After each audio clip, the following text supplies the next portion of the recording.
I block के द्वारा आयोजित इस जनसभा में मेरे साथ मेरे बड़े भाई विष्णु अग्रवाल जी, राजेश जी, तपेंद्र ठाकुर जी जो जिले में कार्यालय मंत्री हैं, शांतिलाल जैन जी, समस्त युवा साथी, माताएं, बहनें, हमारे बुजुर्ग। मैं वर्तमान में निगम पार्षद हूं संगम विहार ए वार्ड 163 से, और आप सबके बीच में भारतीय जनता पार्टी के शीर्ष नेतृत्व के द्वारा प्रत्याशी बनाकर के यहां पर उपस्थित है। मेरी कार्यशैली को देखते हुए पार्टी के शीर्ष नेतृत्व ने प्रत्याशी बनाया है। 2 साल में मैंने सारी बुनियादी सुविधाएं अपने क्षेत्र में संपन्न करने का प्रयास किया। वो एड्रेस भेजा है कि ये वाला लाइव कर रहा हूँ, उसके एरो के नीचे नाम में टाइप कर रहा था, तब तक ये लाइव शुरू हो गया। पीछे से आवाज होता रही है। जिस प्रकार से मैंने 2 साल के अंदर सारी बुनियादी सुविधाओं से अपने क्षेत्रवासियों को सर मैं करता हूँ, आप मुझे एक सौगात के रूप में दिया, मैं कर दूंगा सर। उस तरह से 11 साल में दिनेश मोहनिया जो आपका विधायक है वर्तमान में, वो कुछ भी नहीं किया। आप सबके समक्ष मैं दिनेश मोहनिया जी को चैलेंज करता हूं कि वो आए चौराहे पर हमसे डिबेट करें, मेरे 2 साल के कामों को देखें और अपने 11 साल के कामों को बताएं। एक भी काम बताने लायक नहीं है उनके पास। ना तो पीने का पानी है, न तो चलने का रास्ता है, न तो गंदे पानी का निकास है, न तो सीवरेज की व्यवस्था है, न कोई शौचालय है, न कोई डिस्पेंसरी है, न कोई स्कूल है, न कोई अस्पताल है। 11 साल में कोई भी विधायक अपने जमीन को, अपनी जागीर को बेचते हुए कैसे कर सकता है? जिस जनता ने अपनी तरफ से कोई फेमस नाम 11 साल तक आशीर्वाद देकर के विधायक बनाया, वो आदमी संगम बिहार की जनता को नारकी जीवन जीने के लिए कैसे मजबूर कर सकता है? मानवता कैसे बिक सकती है एक इंसान की? मानवता कैसे मर सकती है एक इंसान की? ये इंसान कहलाने लायक नहीं, ये हैवान है जो जनता का आशीर्वाद लिया और 11 साल तक इसी जनता को मजबूर कर दिया गंदे पानी पीने के लिए। कहीं सीवरेज की व्यवस्था नहीं है, यहां सीवर डला हुआ है, वो भी ओवरफ्लो होकर के गंदे पानी का रूप ले चुकी है। और ये सब सारी चीजें, चाहे वो शौचालय की व्यवस्था हो, डिस्पेंसरी की व्यवस्था हो, स्कूल की व्यवस्था हो, बारात घर की व्यवस्था हो, श्मशान घाट की व्यवस्था हो, पार्क की व्यवस्था हो, किया था, उसको चक्रवृद्धि ब्याज के रूप में हमने चुका दिया।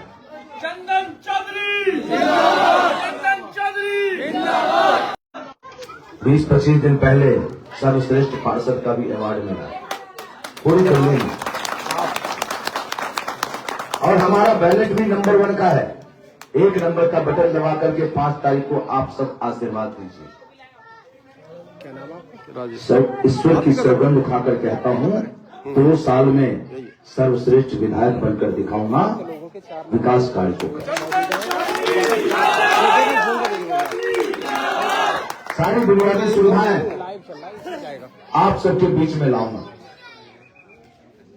आंशिक रूप से ही सही, लेकिन 8 तारीख के बाद आप सबके घरों में आंशिक रूप से ही सही हर घर में पानी पहुंचाने का काम करो। और पानी का परमानेंट सॉल्यूशन चाहिए तो सिर्फ मुझे 2 साल चाहिए।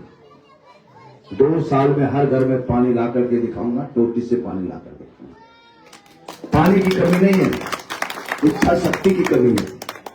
पानी की कमी नहीं है, इनकम खत्म हो जाएगा इसकी चिंता है।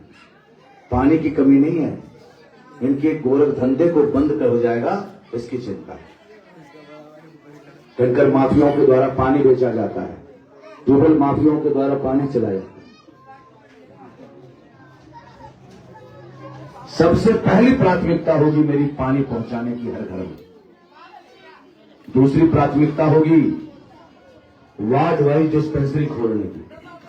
तीसरी प्राथमिकता होगी ward wise senior secondary school खोलने की, और चौथी प्राथमिकता होगी शूटिंग रेंज पर अस्पताल खुलवाने की, जो 200 बेड का अस्पताल खुलवाने।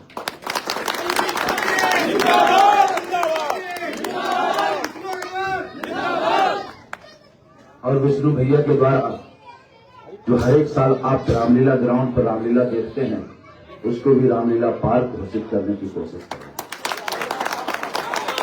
जहां पर आप रामलीला भी कर सकते हैं और हर एक वार्ड में बारात घर भी बनवाऊंगा। जमीन की कमी नहीं है, जिस जमीन पर आप सबकी सुविधा होनी चाहिए, उसी जमीन को भूमाफियाओं के द्वारा बेचने का काम यदि किसी विधायक ने किया है, वो है दिनेश मामला। यदि वो सुविधा दे देगा, उसका इनकम बंद हो जाएगा। यदि वो जल बोर्ड का पानी ला देगा आपके यहां टोटी से, तो जो उसका गोरख धंधा जल बोर्ड माफिया के द्वारा, टैंकर माफियाओं के द्वारा, ट्यूबवेल माफियाओं के द्वारा चलता है, वो बंद हो जाएगा। यदि आपके लिए स्कूल बनवा देगा, वो जमीन किसको बेचेगा? कहां से बात कर रहे हैं? डिस्पेंसरी बनवा देगा तो जमीन किसको बेचेगा? तो आप समझ सकते हैं कि 11 साल से आपके विधायक ने आप सबको नारकी जीवन जीने के लिए किस तरीके से मजबूर कर दिया है। अब वो समय आ गया है बदलाव का। आप अपने लिए, आप अपने बच्चों के भविष्य के लिए बदलाव की ओर आगे बढ़िए, और 5 तारीख को 1 नंबर का बटन दबा करके मुझे आशीर्वाद दीजिए, और संगम विहार की तस्वीर और तकदीर ना बदल दिया तो मेरा नाम बदल दिया।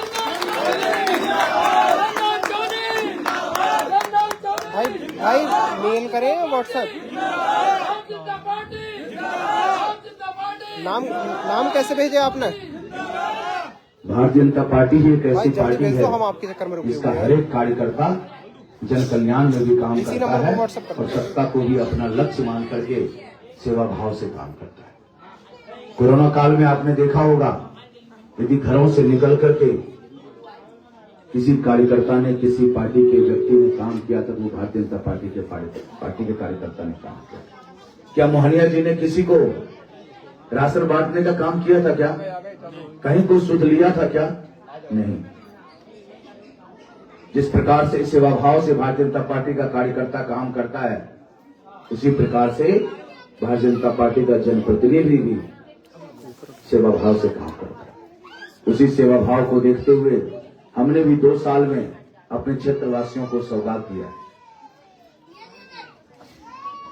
संगम विहार में जितनी दिक्कतें हैं, अभी हमारे अग्रवाल साहब कह रहे थे, इससे अच्छा तो हमारा गांव है।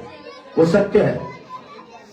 शुद्ध पानी है, शुद्ध हवा है, शुद्ध भोजन है, और भाईचारा भी इतना अच्छा है, कोई भूखा नहीं मरता है।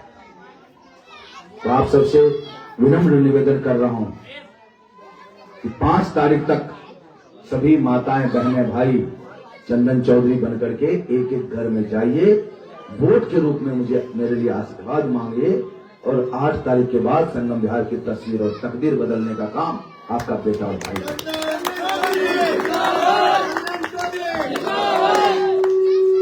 और इसी मोहनिया जी को 8 तारीख के बाद उनके 11 साल के पापों को देखते हुए तिहाड़ जेल भेजने का काम आपका बेटा भाई। जिस व्यक्ति ने आप सबको 11 साल में नारकी जीवन जीने के लिए मजबूर कर दिया है, वो व्यक्ति को क्षमा का पात्र नहीं होना चाहिए। क्या आप लोग क्षमा करेंगे? क्या जो हम सबको ऐसी जिंदगी जीने के लिए मजबूर कर दिया हो, वो क्षमा पात्र नहीं। तो आप सब मन बना लीजिए, संकल्प ले लीजिए कि 5 तारीख को कमल का बटन दबाना है, भारतीय जनता पार्टी का विधायक चुनना है, और दिल्ली में डबल इंजन की सरकार बनानी है।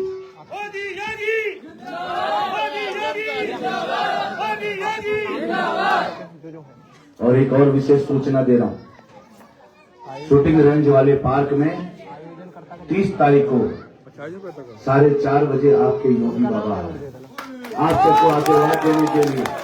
आप सभी भारी से भारी संख्या में उस प्रांगण में उपस्थित होकर के योगी बाबा का आशीर्वाद लें, और वोट के रूप में उनको आश्वस्त भी करें कि आपके चंदन चौधरी प्रत्याशी को भारी बहुमत से विजयी बना करके विधानसभा में भेजना है। क्या आप लोग तैयार हैं? सभी तैयार हैं तो हाथ उठा करके बोलिए पक्का। तो जोर से नारा लगाएंगे, आपदा को हटाएंगे, आपदा को हटाएंगे, अब नहीं सहेंगे, अब नहीं सहेंगे, अब नहीं सहेंगे। बहुत बहुत धन्यवाद आप सभी का।